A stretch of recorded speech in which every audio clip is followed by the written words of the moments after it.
So I just woke up. It's 6:55 in the morning.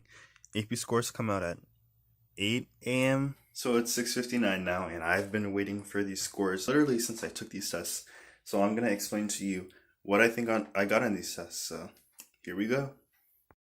What's up, guys? So I'm going to be explaining and predicting what I got in the AP exams. This isn't going to be accurate. I just want to kind of give myself some comfort before I find out my results.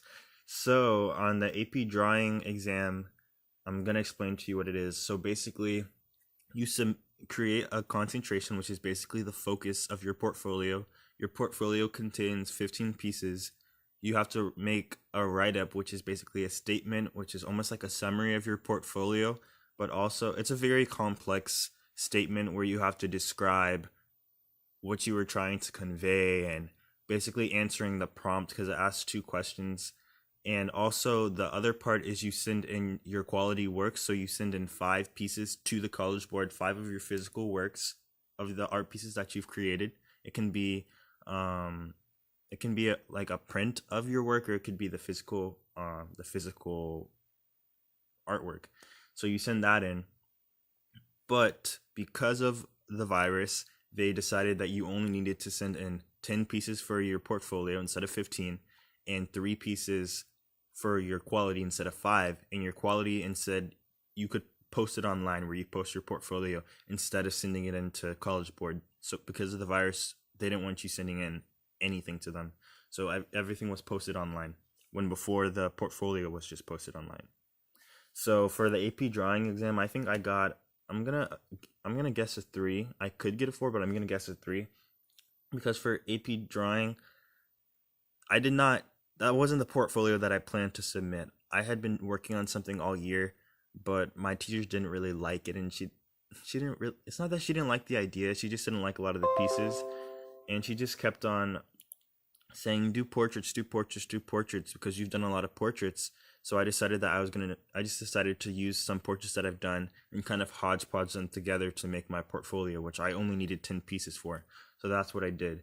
So it was kind of rushed, and my topic, portraits, that's a very broad topic. They want your topic to be more narrow so that you can kind of focus on what you're doing, and that they just don't want a broad topic. So I think I'm going to assume I got a 3, even though my art was pretty good. So AP US Gov, I studied a lot for that exam, but I'm also gonna assume that I got a 3. And for these AP exams this year, they let you use your notes and anything that was available to you. You couldn't use the internet, but you could use the notes that your teacher gave you, or you could use your textbook and all, and that was all fine. And that actually really helped me for all of the exams because, yeah, a lot happened this year, which for like 4 weeks I didn't really do any schoolwork that I was supposed to do because of extenuating circumstances. So for AP US Gov, that was the first exam that I took and I studied really hard for.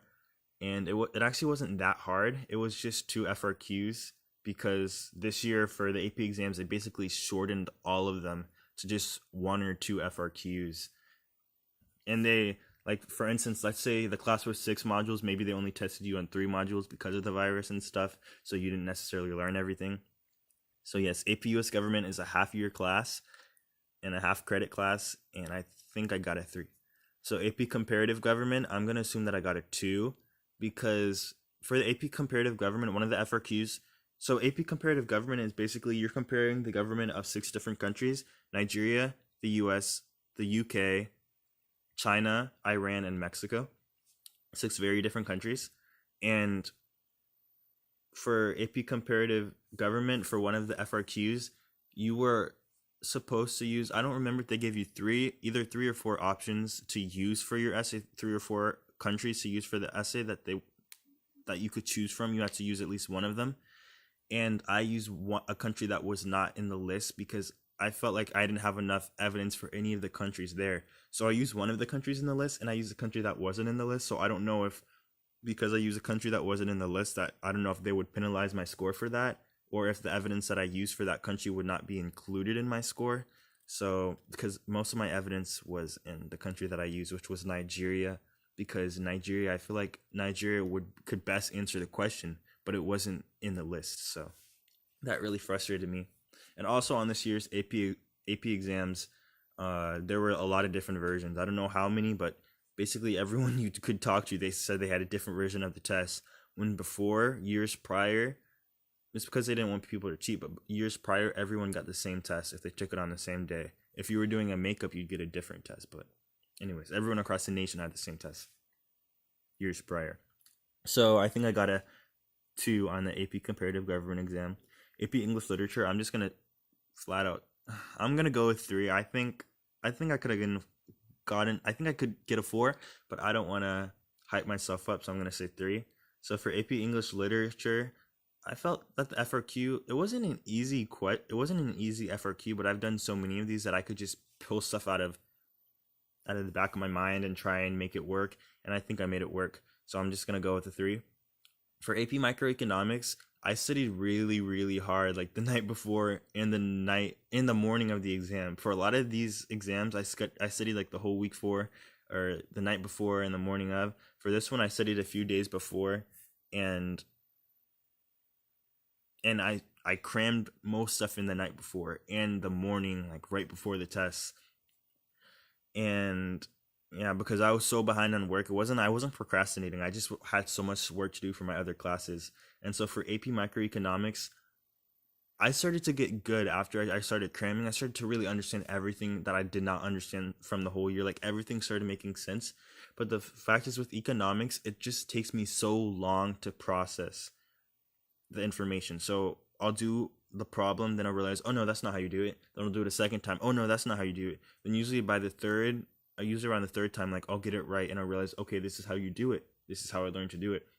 So for the test, when you don't have that much time to work on the questions and they have like an A, B, C, D, E, F, G, and like some of those letters have 2 or 3 parts, and you like have an A, B, C, D, E, F, G for like question 1, like FRQ1, and then FRQ2 has that too. Like there's a lot of different parts. You don't have time to be doing the problem 3 or 4 times, 2 or 3 times. So because of that, I think my score really suffered, and I think I got a 1 on that exam. But I worked really, really hard throughout the year, and because of my extenuating circumstances, I mean, I could not have studied as much as I would have liked to. But I'm just happy that I started understanding the material, because I know if I would have gotten 15 minutes more for the exam, I know that I could have completed it and maybe even gotten like a 4, and I could have checked my work, because for this you need to check your work, because microeconomics gets confusing. So I'm not upset I will be upset if I get a 1, but I just know that I tried hard, so that's all that matters. In AP Capstone, I'm just gonna assume that I got a 2, because you write 2 essays in AP Capstone, you do 2 presentations, one's a group presentation, one's an individual presentation. You do an end of year exam, like an actual AP exam, which you sit for and do like a few FRQs for. But because of the virus, you only had to submit your 2 essays. So basically, your 2 essays had to be really, really, really good, which I was not counting on. I was just going to say, okay, I'm going to get an okay score on both of my essays, an okay score on the presentation, and an okay score on the end of year exam, and then that's going to equal a good score. But my essays had to be really good, and my first essay was fine. The second essay is what the majority of the points were for, 60%, and on that essay I wrote it in 3 days, including I did all my research, and I wrote it in 3 days because I did not have time to write this essay because I have 5 other AP classes and I was sitting for those exams and I was behind in my classes. Okay, so it's 8 o'clock. I'm now logging in to my College Board account to see my scores, and hopefully the video does not run out on me because I'm running out of storage. So a lot of people are on it right now, so I hope that the scores show up and the system doesn't buffer. So as we await my scores, I'm getting antsy. It says College Board servers are down. Please try again. This is why you should not wait until 8:01. Trying to log in again. Ugh. Comparative Government and Politics a 4. AP Drawing I got a 5. English Literature and Composition I got a 3. Microeconomics I got a 2. Seminar I got a 3. And US Government and Politics I got a 4. I got a 2 on microeconomics. Let's pretend that didn't happen, and let's pretend like I did not spend hours and hours studying every night for that class and doing my work and stressing out. But I passed 5 exams, so. But English literature and composition, I don't understand how I got a 3. Like my essay, I thought my essay was so good. Like my essay was like the bomb. Like boom. Good night, guys. Goodbye. So this is just a recap of what I got on my exam. So on comparative government and politics, I got a 4. I'm happy that I got a 4, I guess, because I thought I was going to get a 3. But I thought my essay was good enough to be a 5, so like I don't know what I'm thinking. But drawing, I got a 5. I'm happy for that because I thought I was going to get like maybe a 4. And that just really means a lot to me because obviously I have this YouTube channel which focuses on art, and then I also have an Instagram which focuses on art, and I just opened a TikTok focusing on art, opening my website and my art store, and I just have not been getting a lot of traffic, so I kind of doubt myself as an artist. But then when I got a 5 on my AP art exam last year, my 2D art exam, got a 5 on my drawing this year, it just really lifts my spirits because I'm like, maybe I still can do this. Because I was just thinking last night, maybe being an artist isn't my calling. Maybe I'm not cut out for this. Maybe this is just a sign because I'm not doing well in the platforms that my social media platforms for art. So I'm like, maybe I should just stop. Actually, on TikTok, downloaded TikTok yesterday, posted a video. It's doing pretty well, especially for my first video. So I'm happy with that. So English literature and composition, I got a 3. I got a 3 on English language and composition last year, so on literature and composition I got a 3 as well. So I mean, I thought my essay was a good essay. Once again, writing is one of my things and did not get a good score, so I don't know what's going on. It's kind of upsetting. I thought the least I would get would be a 4, but I just set a 3 because I didn't, like, you never know if you're gonna get a worse score than you think you're gonna get.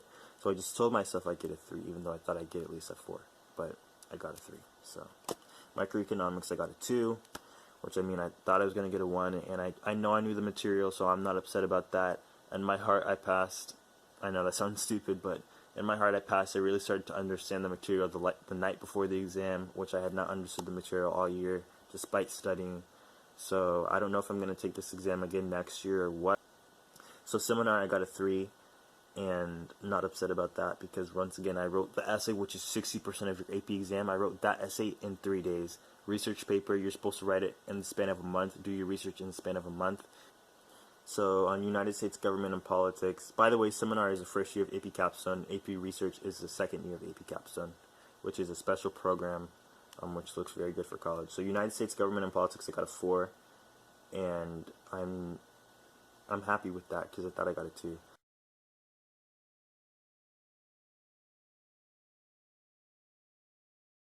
Make sure to like, make sure to comment, and make sure to subscribe to this video and share this video with your friends. Thank you for watching this. I hope you guys did well in your AP exams. Don't be upset if you didn't. It's just an exam.